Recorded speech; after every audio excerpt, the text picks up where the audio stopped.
Innovating the urban water system, achieving a net zero water future beyond current regulation. My name is Courtney Crosson, and I'm an assistant professor at the University of Arizona.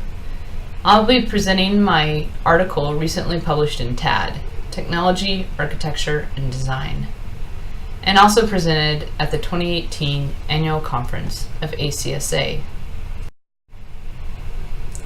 Recent extreme climatic events and failing infrastructure have increased awareness of the need for expanded resilience within urban water systems.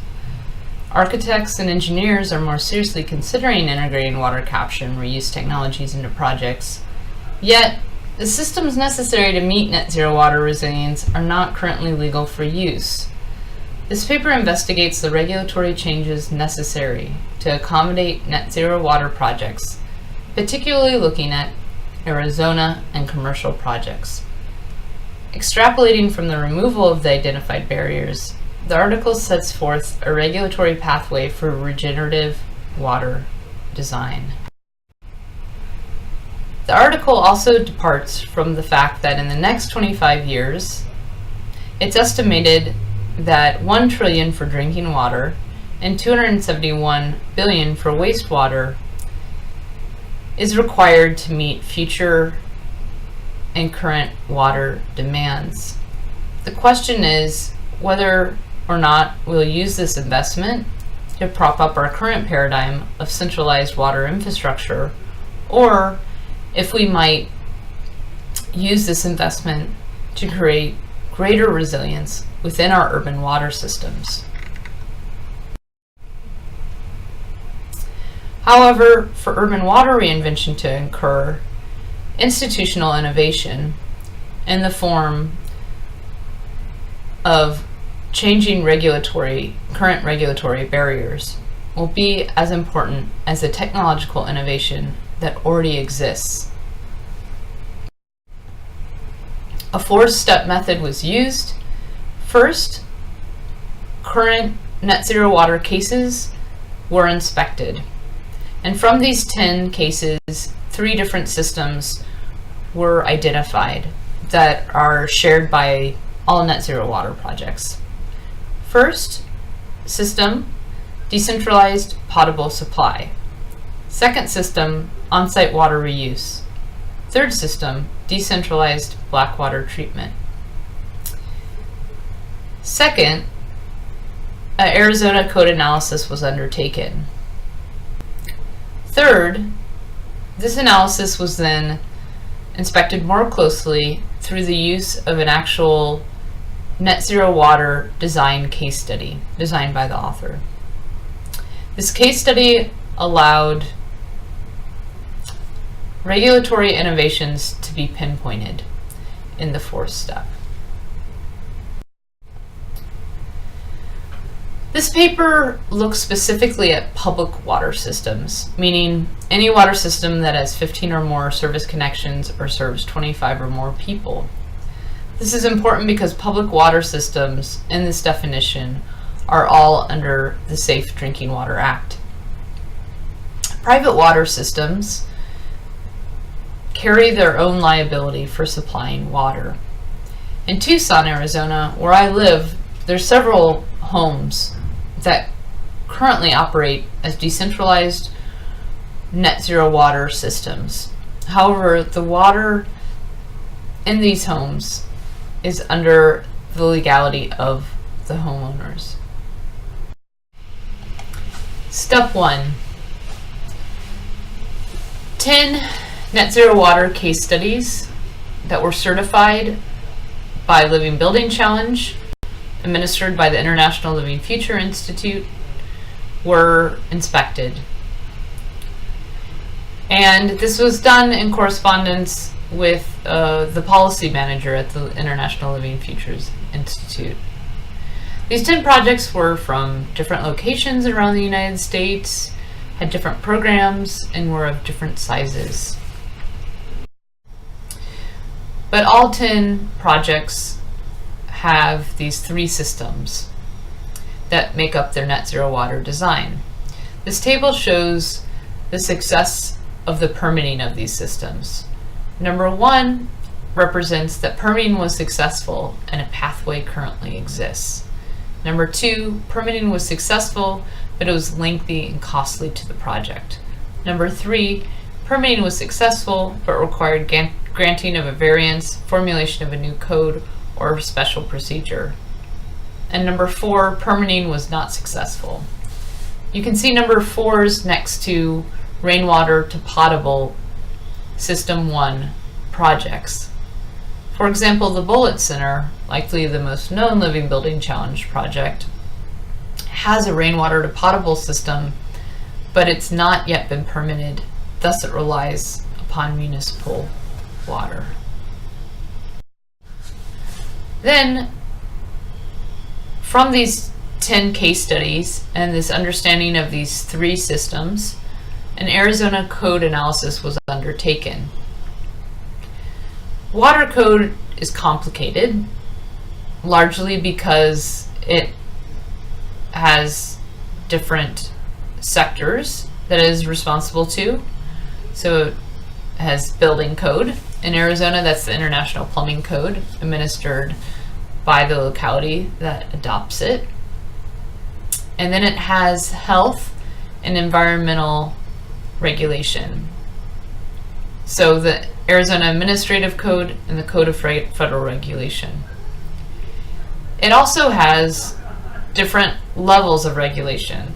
So at the national level, the Code of Federal Regulation governing the Safe Drinking Water Act, and the EPA governing environmental health, the Arizona Administrative Code taking care of state public health and environmental health, and then at the local level, the International Plumbing Code. In this diagram, you can see these 3 systems mapped out with corresponding regulation. So System 1, for potable water, the source either coming from rainwater or a sustainably managed well, is then treated and used for potable purposes. The water, the gray water, then is treated and then reused.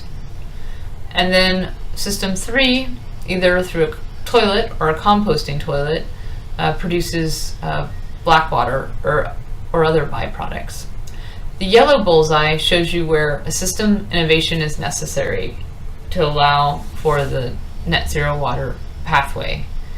Triangle means there's an appeal that's needed at a state or local level. Square, operator license is required, or circle, just follow the current code. Third, a net zero water case study project in Arizona was used to look more deeply into the regulatory challenges identified in the code analysis. On the right, you see the water budgets for this case study. The bar graph represents potential supplies, and then the line graph in the background represents potential demands. The baseline case, you can see this orange toilet makes up a large demand. In the design case, this orange is removed because composting toilets are used, which results in the municipal water supply no longer being needed. This diagram shows in more depth these 3 systems and how they operate together, and calls out then the regulatory innovations necessary. This case study project is in Tucson, Arizona. It's for an office for about 240 people, full-time occupancy. And it uses rainwater to potable. And from these potable uses, then gray water is collected and used for non-potable irrigation on site, which then infiltrates into aquifer recharge. And then the third system is composting toilets, and the 2 byproducts of the composting toilets, biosolids and leachate, are pasteurized on site per EPA code and used as fertilizer. Lastly, regulatory innovations needed to allow for net zero water systems to operate. In System 1, decentralized potable water, a pathway for decentralized public water supply systems to operate as satellites of municipal systems, and greater clarification on monitoring requirements are needed. Right now, buildings and districts cannot operate as standalone public water supply systems. There needs to be a way that the municipal system can offer an umbrella of their Safe Drinking Water Act jurisdiction to these net zero water projects. Second, standards for material and equipment in rainwater to potable systems need to be expanded. For example, right now, only one type of roofing material is currently certified underneath EPA Protocol 151. The protocol which specifies what materials are okay for use within potable water supply systems. Another example is photovoltaic panels. Currently, no photovoltaic panels exist that are certified by EPA P151. This is a problem because most net zero water projects also aim to be net zero energy, and the energy production from photovoltaics are usually necessary to become net zero energy. Third, a performance code for the treatment technology in rainwater to potable systems is needed. Right now, all these treatment systems are custom, which means that a prescriptive code will not work. A performance code which specifies performance criteria, monitoring requirements, and testing regimes is needed to streamline the certification of these decentralized potable systems. Second system, water reuse, a coordinated code vocabulary is necessary. Right now, in the Arizona Administrative Code, there's 6 different kinds of water reuse. In the International Plumbing Code, there's only 1. This is very confusing for regulator and for architects and engineers seeking permitting. This is a chronic problem in states throughout the United States between the building code, the public health code, and the environmental code. There needs to be reconciliation and a coordinated vocabulary. Second, there needs to be an expanded definition of permissible gray water sources. Currently in Arizona, water from kitchen sink, break room sinks, or dishwashers is not eligible for water reuse. This is an issue in projects that use composting toilets because it's difficult to put in a 4th system for black water reuse for just the kitchen sink or the dishwasher.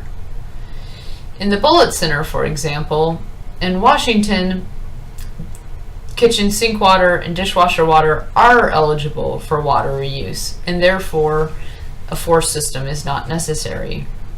California has looked to expand the permissibility of these sources by allowing what they're calling a dark gray water source. In the last system, decentralized black water treatment, there needs to be a permitting pathway for on-site black water treatment. Currently, there is not one. Again, it being a performance code would be very wise. Second, inclusion of on-site biosolid and leachate treatment within the composting toilet code is needed. Right now, the composting toilet code doesn't specify how the byproducts of the composting toilet can be treated on site for use on site. Third, an addendum to the International Plumbing Code for the emergency only or sewer ready connections to the municipal system is needed, so that projects that have on-site blackwater treatment, decentralized blackwater treatment, do not have to pay the connection fee for an unnecessary connection. With these innovations in the Arizona Code, net zero water systems would be allowed to operate. Thank you.